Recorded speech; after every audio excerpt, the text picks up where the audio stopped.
So what I want to do is I want to go back to a controversy we started out discussing way back in lecture 2 about the invisible hand.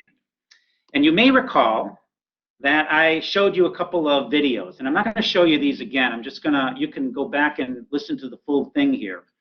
We talked about Joe Stiglitz talking about the invisible hand, and we had a video about Milton Friedman also presenting information about the invisible hand. And here's essentially what they said. So Milton Friedman said a couple of important things. Number one, he said the application of principles, economic principles, has to take account of circumstances. I'll say more about that in a few minutes. But this is the main point that he made. He said Adam Smith's conception of how millions of people could coordinate their activities in mutually beneficial ways without central planning is every bit as valid today as it was then. And he goes on to say, and we have even more information, 200 more years of knowledge that this actually works. When Friedman is talking about this, he's thinking about things like the pencil story we told in that first lecture as well. Kind of the remarkable story of how a pencil gets manufactured and what motivates the lumber producer to produce cedar, or the tin producer to produce the tin that's needed on the pencil, or the rubber producer to produce the rubber that's needed for the eraser. They're all responding to the price signals out there in the market. And they're making their product because they're going to be able to sell at a price that's higher than cost and make a profit and benefit themselves as a result of that.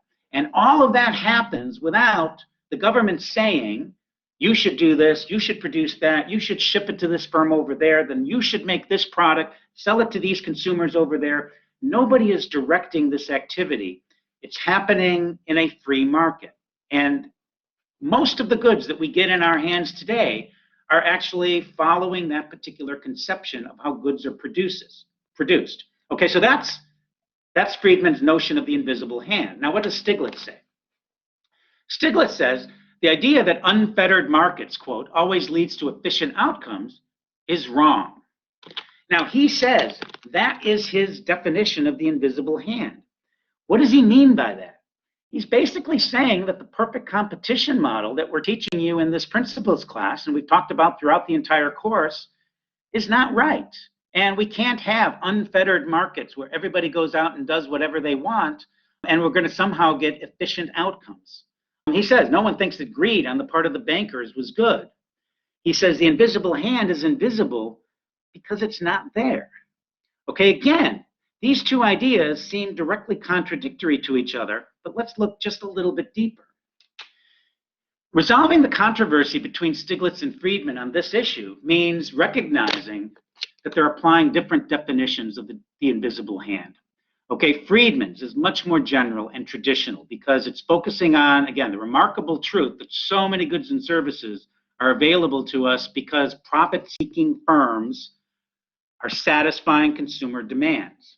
And firms are trying to satisfy their self-interest. That's why they go into business. And in order to do that right, they need to make people happy and be able to sell products that consumers are freely and willingly going to purchase if they want to. And that's the way the free market works. So he's saying that's the invisible hand. That's what he's talking about. But Stiglitz is using a different definition of the invisible hand, one that's less traditional and I would argue is more ideological, because he's saying the invisible hand is a reference to, again, the idea that unfettered self-interest always leads to efficient outcomes. And we know in this class that that's not true. It's not true that self-interest always leads to good outcomes. We talked about what happens if people deceive each other. We talked about what happens if people steal from each other. We talked about what happens if people monopolize markets and so forth and so on. So Stiglitz is absolutely right. The idea that unfettered self-interest always leads to good outcomes is indeed wrong. The perfect competition model is indeed wrong much of the time. And we highlighted that particular fact in this class. So my point here is that Friedman is right and Stiglitz is right. They're both absolutely right, but they seem to be in conflict again because they're using a different definition of this traditional concept.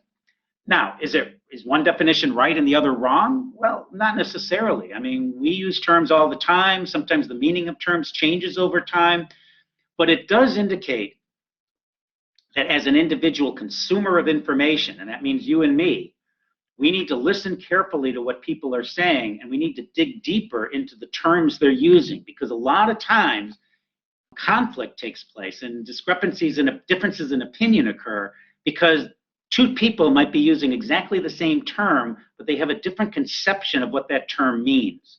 Now that means they might just be talking past each other.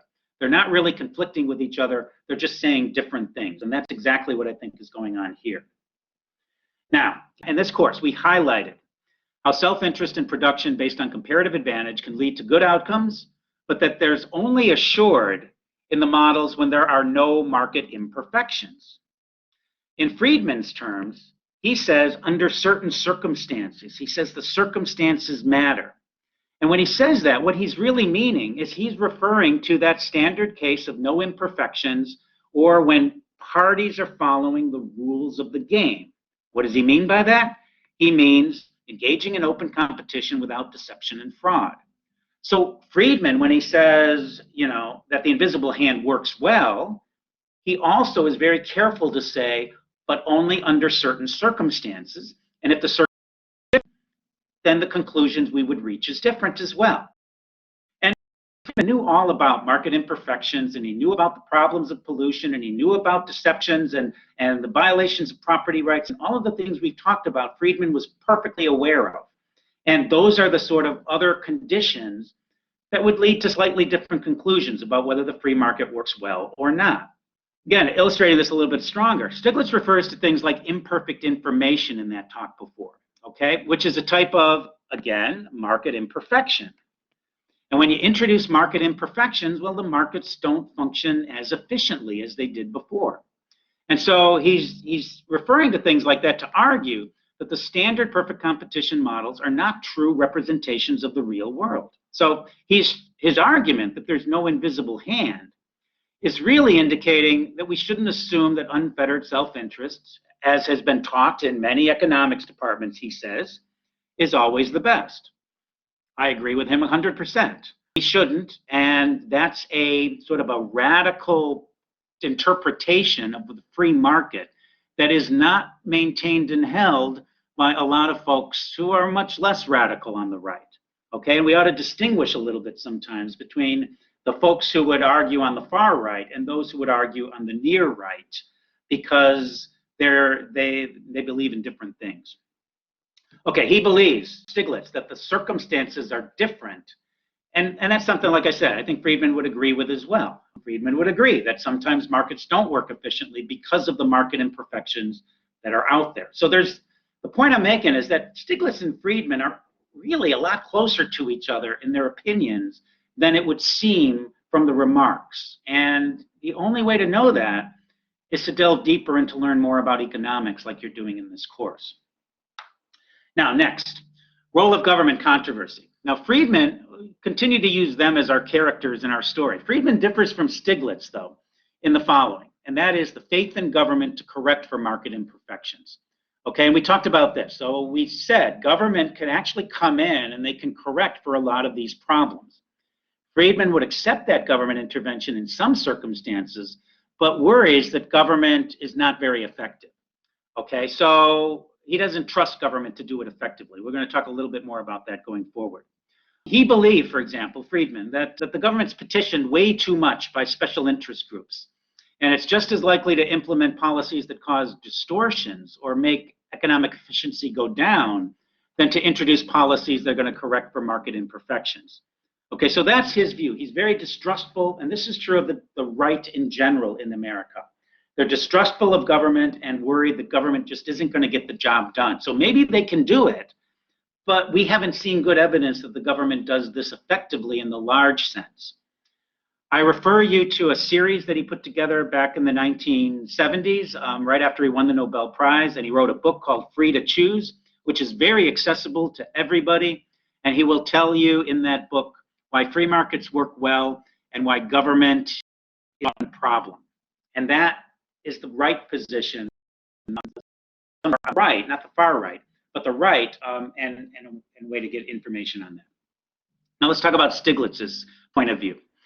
Stiglitz recognizes that free markets work pretty well, okay, in many circumstances. Stiglitz is not on the far left thinking we ought to be socialist and central planners. I mean, he recognizes the invisible hand as Friedman described it. But he's fighting against this other idea that that anything goes, and that anything goes, greed is good kind of mantra that came about in the 1980s is what Stiglitz is fighting against.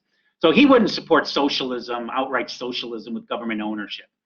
Like I said, he understands Friedman's concern about government failure. And in fact, when in this book, which I'm referring to you for Stiglitz, People, Power, and Profits, Progressive Capitalism in an Age of Discontent, I mean, he talks exactly about market imperfections and how we can correct them with government involvement, but he also talks about government problems and why government might not effectively correct for these particular problems, and why special interests can often control the outcomes of government. So Stiglitz is aware of Friedman's concerns. Friedman is aware of Stiglitz's concerns. But they just come out on slightly different sides of the spectrum in terms of this, the belief on whether government can provide effective correction for the many instances of MIs, market imperfections. Right? And that's the differences that exist between, I think, the moderate right and the moderate left. And so, okay, in my view, Friedman and Stiglitz offer reasonable conceptions, both of them, of a well-functioning society, and that it's a worthwhile debate to talk about the pros and cons of both of their arguments. All right, and I think that's where the political arguments ought to be. It ought to be, okay, well, Stiglitz got some good points and there's some problems.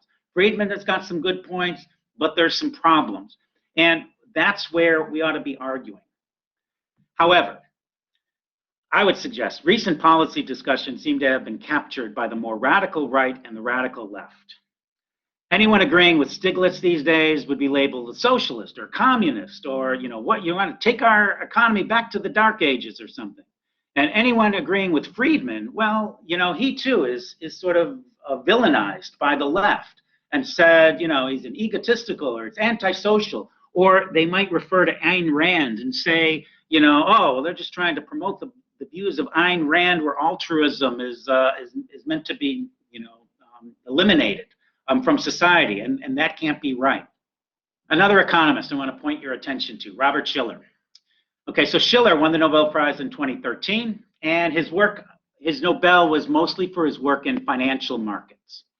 Okay, he wrote a book called Irrational Exuberance back in the year 2000, and you know, that was about kind of the giddiness that happens on the stock market, how prices go up, way up, because people get excited about investments and they're going to keep going up forever, and then the markets crash, and that was responsible a lot for his work leading to the Nobel Prize.